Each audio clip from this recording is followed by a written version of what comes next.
안녕하세요. 2022년 2월 우리 모집인 시험 대비해서 실전 문제풀이 한번 진행해 보도록 하겠습니다. 저는 네오머니의 원유헌입니다.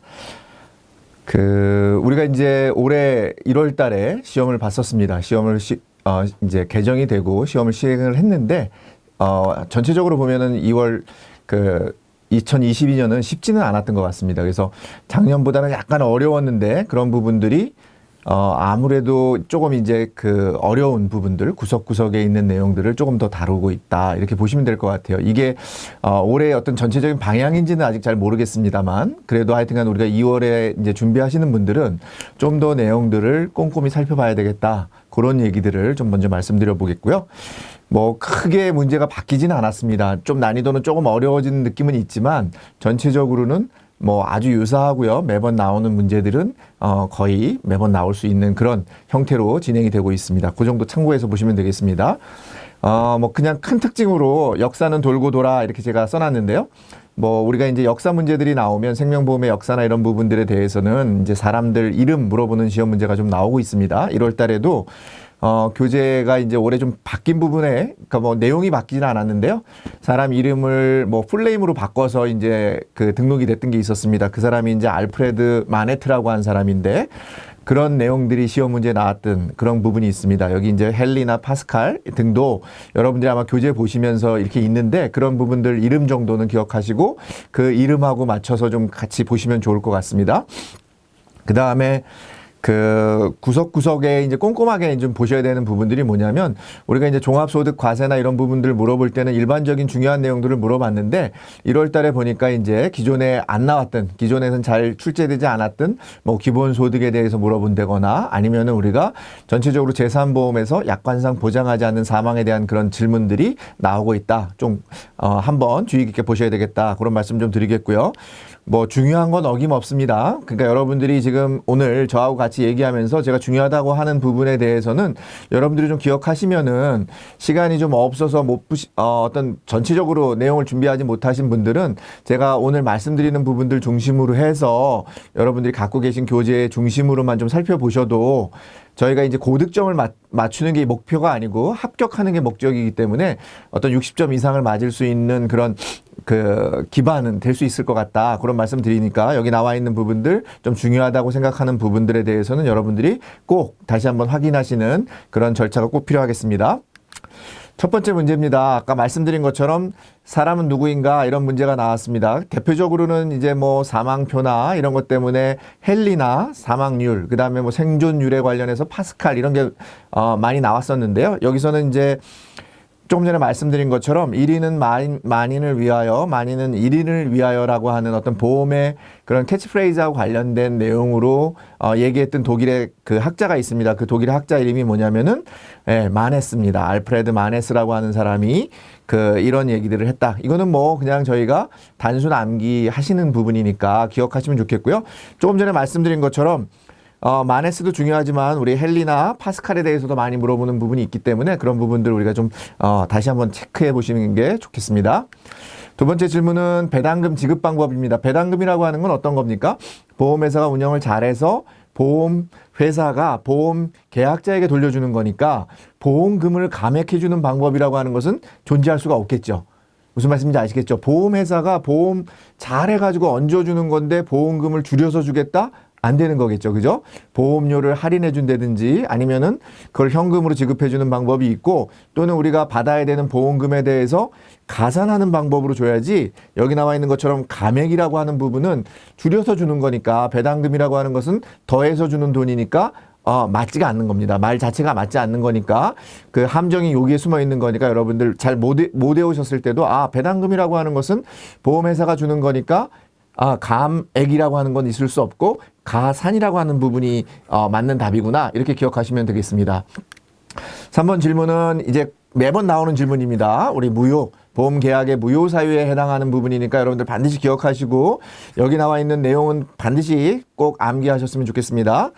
나와 있는 것처럼 우리가 만 15세 이상 미만자를 피보험자로 하는 사망계약은 당연히 무효계약입니다. 그렇지만 여기 나와 있는 것처럼 착오로 우리가 이미 계약 나이를 초과했어요. 만 15세가 넘었으니까 당연히 이거는 만 15세가 넘었으니까 이것은 무효사유에 해당하지 않고 유효한 계약이 된다라는 부분이고요. 여기 나와 있는 것처럼 우리가 서면에 의한 동의를 얻지 않은 경우 당연히 무효가 되겠고요. 심신박약자를 피보험자로 해서 하는 경우, 심신박약자나 심신상실자를 대상으로 하는 경우에 대해서는 우리가 보험계약이 무효가 된다. 왜냐하면은 타인의 그 사망을 보험금 지급 사유로 하기 때문에 그런 사람들이 의사 능력이 당연히 있어야 된다라는 것입니다. 아시겠죠? 자, 4번입니다. 약관의 장애 분류표상 등에 대한 정의에 대한 내용으로 맞는 거. 약간 좀 어려운 질문인데 우리 장애 분류표상이라고 하는 그 표가 있습니다. 여러분들 교재에 보시면 그 표가 있는데 그 표는 장애에 대해서도 질문이 많이 나오고 여기 나와 있는 것처럼 각각의 이 쌍따옴표 안에 들어있는 내용에 대해서 맞는지 틀리는지가 질문으로 많이 나오고 있으니까 여러분들 같이 기억하시면 되겠습니다.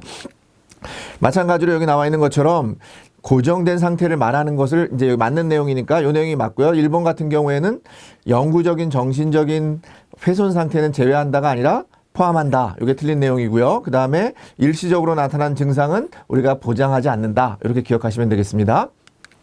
자, 5번 질문은 보험계약자의 주요 의무. 이것도 우리가 보험계약 관계자가 보험회사, 보험계약자, 피보험자, 보험수익자 이렇게 4개가 되겠죠.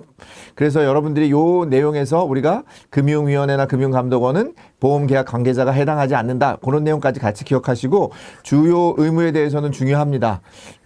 계약자에 대한 주요 의무니까 여기 나와 있는 것처럼 계약자는 뭐를 해야 되는 거죠? 맞는 내용이니까 당연히 고지 의무가 있습니다. 그죠? 올바르게 자기가 어떤 병이나 아니면 자기 재산 상황이나 이런 것들에 대해서 우리 청약서의 어떤 질문표에 맞춰서 여러분들이 답변을 해야 되는 의무가 있고요.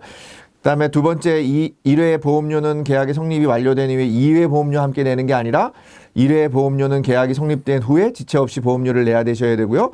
보험 수익자의 주소가 변경된 경우에는 보험 계약자에게 알리는 게 아니라 보험회사에 알려야 된다. 자, 우리가 보험 계약자 또는 보험 계약 관계자가 해야 되는 일들 중에 여기 나와 있는 내용들 포함해서 다양한 내용들, 다른 내용들까지도 여러분들 같이 기억하셔야 되겠습니다.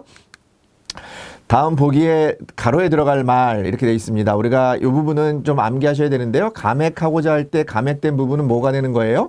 해지가 되는 부분입니다. 그래서 해지가 된 부분이기 때문에 우리가 해지 환급금이 있을 때에는 계약자에게 지급한다. 이렇게 같이 기억하시면 되겠습니다. 감액은 뭐라고요? 해지가 되는 부분이다. 이렇게 보시면 되겠습니다. 자, 7번 보험회사의 손해배상 책임에 대한 설명으로 옳은 것은 이렇게 물어봤습니다. 자, 1번 같은 거 한번 살펴보겠습니다. 보험 대리점 중개사의 과실. 우리가 보험회사의 그 손해배상에 대해서는 중개사는 독립적이기 때문에 우리가 중개사의 과실에 대해서는 우리가 보상하지 않습니다. 배상하지 않고요. 그 다음에 보험회사가 설계사가 계약자의 재물 손괴까지는 보장하지 않습니다. 무슨 말씀인지 아시겠죠? 가가지고 우리가 설계사가 계약하러 가가지고 잘못해서 꽃병을 떨어뜨렸어요. 그 꽃병까지도 보험회사가 손해배상을 하게 되면 그 부분에 대해서는 보험회사의 책임이 너무 커지는 부분이 되니까 계약자, 보험 설계사가 계약자의 재물을 손괴하는 거에 대해서는 배상할 책임이 없다. 같이 기억하시면 되겠고요.